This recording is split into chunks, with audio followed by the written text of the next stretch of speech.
사도신경하심으로 우리의 신앙을 하나님 앞에 고백합니다. 나는 전능하신 아버지 하나님, 천지의 창조주를 믿습니다. 나는 그의 유일하신 아들 우리 주 예수 그리스도를 믿습니다. 그는 성령으로 잉태되어 동정녀 마리아에게서 나시고 본디오 빌라도에게 고난을 받아 십자가에 못 박혀 죽으시고 장사된 지 사흘 만에 죽은 자 가운데서 다시 살아나셨으며 하늘에 오르시어 전능하신 아버지 하나님 우편에 앉아 계시다가 거기로부터 살아있는 자와 죽은 자를 심판하러 오십니다. 나는 성령을 믿으며 거룩한 공교회와 성도의 교제와 죄를 용서받는 것과 몸의 부활과 영생을 믿습니다. 아멘. 찬송가 370장입니다.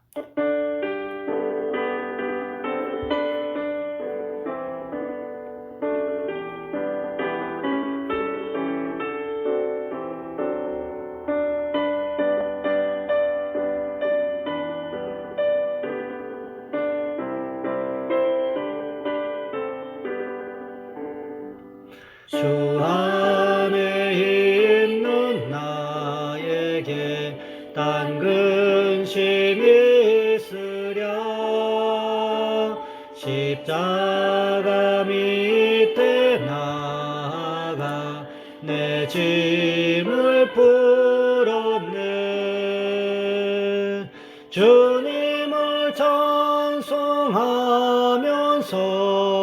할렐루야 내 앞길 멀고 험해도 나 주님만 따라가리. 그 두려움이 변하여 내 기도 되었고 전날의 한숨 변하여 내 노래 되었네. 주님을 찬송하면서 할렐루야 내 앞길 멀고 험해도 나 주님만 따라가리.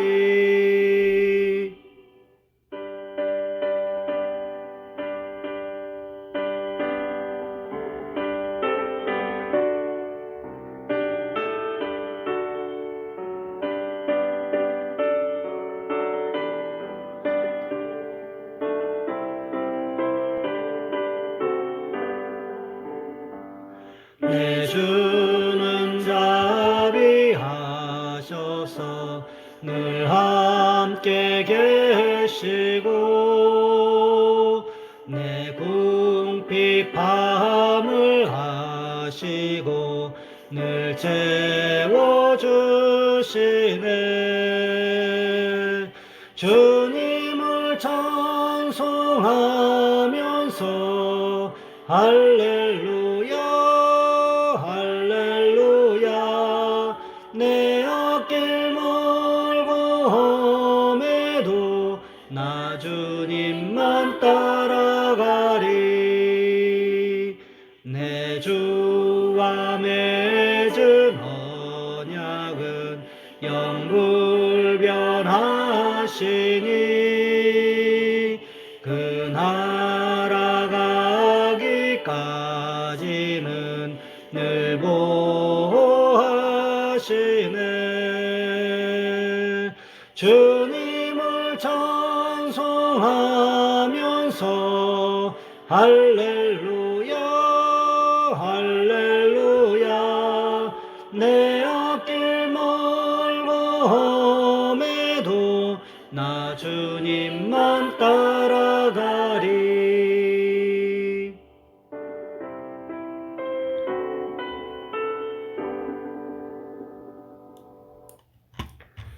오늘 말씀 열왕기상 21장에서 보겠습니다.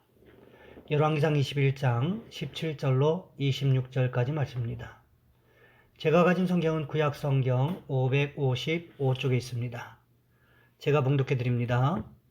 여호와의 말씀이 디셉 사람 엘리야에게 임하여 이르시되 너는 일어나 내려가서 사마리아에 있는 이스라엘의 아합 왕을 만나라. 그가 나봇의 포도원을 차지하러 그리로 내려갔나니 너는 그에게 말하여 이르기를 여호와의 말씀이 내가 죽이고 또 빼앗았느냐 하셨다 하고 또 그에게 이르기를 여호와의 말씀이 개들이 나봇의 피를 핥은 곳에서 개들이 내 피 곧 내 몸의 피도 핥으리라 하였다 하라. 아합이 엘리야에게 이르되 내 대적자여 내가 나를 찾았느냐. 대답하되 내가 찾았노라.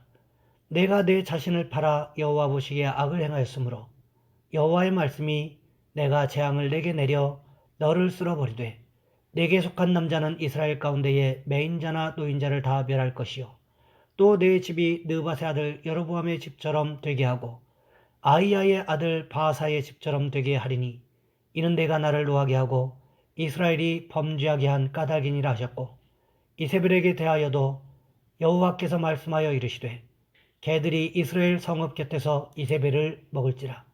아합에게 속한 자로서 성읍에서 죽은 자는 개들이 먹고 들에서 죽은 자는 공중의 새가 먹으리라 하셨느니라 하니 예로부터 아합과 같이 그 자신을 팔아 여호와 앞에서 악을 행한 자가 없음은 그를 그의 아내 이세벨이 충동하였습니다. 그가 여호와께서 이스라엘 자손 앞에서 쫓아내신 아모리 사람의 모든 행함같이 우상에게 복종하여 심히 가증하게 행하였더라. 아멘. 오늘 본문의 말씀을 가지고 하나님의 심판이라는 제목으로 함께 말씀을 살펴보겠습니다. 이솝 우화에 보면 어린 도둑과 어머니라는 이야기가 있습니다. 내용이 이렇습니다. 한 아이가 학교에서 훔친 친구의 공책을 집으로 가져와 어머니에게 드렸습니다. 그러자 어머니는 아들을 혼내주는 것이 아니라 오히려 잘했다고 칭찬을 해 주었습니다. 그러자 아이는 이번에는 외투를 훔쳐다 어머니에게 드렸습니다. 아이의 어머니는 전보다 더 많은 칭찬을 해 주었습니다. 시간이 흘러 어른이 된 아이는 더 귀한 것을 훔쳐 어머니에게 가져다 드렸습니다. 그러던 어느 날 그는 도둑질하다가 그만 들키고 말았습니다. 손을 등 뒤로 묶인 채 그는 재판관 앞으로 끌려갔습니다. 그의 어머니도 그를 따라와서 가슴을 치며 통곡했습니다. 그는 재판관에게 어머니에게 마지막으로 말할 기회를 달라고 요청했습니다. 그의 어머니가 그가 하는 소리를 듣고 몸을 구부려 그의 입에 귀를 갖다 댔습니다. 그러자 그는 어머니의 귓불을 이로 물어뜯었습니다. 그의 어머니는 그에게 버릇이 없다고 야단을 쳤습니다. 그러자 자신이 이미 저지른 죄로는 성이 안 찬 아들은 계속해서 어머니의 귀를 물어뜯으며 이렇게 말했습니다. 내가 처음으로 공책을 훔쳐왔을 때 어머니가 나를 마구 때려줬더라면 이렇게 법정에 서서 죽음을 기다리지 않아도 되었을 거예요. 오늘 본문에 기록된 아합도 어쩌면 이렇게 말하고 싶은 마음이 있지 않았을까 하는 생각이 들었습니다. 하나님께서 엘리야 선지자를 통해서 어떻게 말씀하셨습니까? 오늘 본문 20절 말씀에 보시면 내가 내 자신을 팔았다 이렇게 기록하고 있습니다. 이것은 아합이 자식이 욕심에 의해서 자기 스스로 죄악의 길에 자신을 팔았음을 의미하는 것입니다. 이 말을 들었을 때 아합이 어떻게 변명하고 싶었을까요? 내가 그런 것이 아니라고. 내가 마누라를 잘못 만나서 그런 거라고. 내가 언제 이세벨한테 나봇을 죽여서라도 포도원을 빼앗아 달라고 한 적 있냐고. 순전히 이세벨이 한 일이었다고. 얼마든지 말할 수 있는 상황 아니었겠습니까? 하지만 아합은 어떤 말도 하지 않습니다. 아내를 사랑하기 때문에 그랬을까요? 그것이 아닙니다. 아합 스스로도 엘리야 선지자의 말을 부정할 수 없었기 때문이었다는 거지요. 그러면서 무슨 이야기를 하고 있습니까? 오늘 본문 21절과 22절 말씀에 보시면 이렇게 기록하고 있습니다. 여호와의 말씀이 내가 재앙을 내게 내려 너를 쓸어버리되 내게 속한 남자는 이스라엘 가운데의 매인자나 노인자를 다 멸할 것이요 또 내 집이 느밧의 아들 여로보암의 집처럼 되게 하고 아히야의 아들 바하사의 집처럼 되게 하리니 이는 내가 나를 노하게 하고 이스라엘이 범죄하게 한 까닭이니라 하셨고 아합의 집에 속해 있는 사람, 즉 아합 집안의 사람이든지 그 집에서 일하던 노예든지 할 것 없이 모든 사람을 다 심판의 대상으로 삼으시겠다고 말씀하셨습니다. 그런데 어떻게 하시겠다고 말씀하셨습니까? 구체적으로 여로보암의 집이나 아히야의 아들 바하사의 집처럼 되게 하시겠다고 말씀하고 계십니다. 그렇다면 여로보암의 집이나 바하사의 집에 대해서 하나님 어떻게 말씀하셨습니까? 여로보암에 대해서 열왕기상 14장 10절 말씀해 보시면 이렇게 기록하고 있습니다. 그러므로 내가 여로보암의 집에 재앙을 내려 여로보암에게 속한 산에는 이스라엘 가운데 매인자나 노인자나 다 끊어버리되 거름더미를 쓸어버림 같이 여로보암의 집을 말갛게 쓸어버릴지라. 바하사에 대해서 열왕기상 16장 3절과 4절 말씀을 보시면 이렇게 기록하고 있습니다. 내가 너 바하사와 내 집을 쓸어버려 내 집이 느밧의 아들 여로보암의 집같이 되게 하리니 바하사에게 속한 자가 성읍에서 죽은즉 개가 먹고 그에게 속한 자가 들에서 죽은즉 공중의 새가 먹으리라 하셨더라. 공통점이 무엇입니까? 여로보암의 집이나 바하사의 집을 하나님께서 말갛게 쓸어버리겠다. 즉 형체를 찾아볼 수 없을 정도로 완전하게 심판하시겠다고 말씀하고 계시는 것입니다. 여로보암보다 바하사의 심판에 추가된 것이 무엇이 있습니까? 바하사의 시체를 어떻게 처리할 것인가 하는 부분이 더 추가되었다는 거지요. 아합도 마찬가지였다는 것입니다.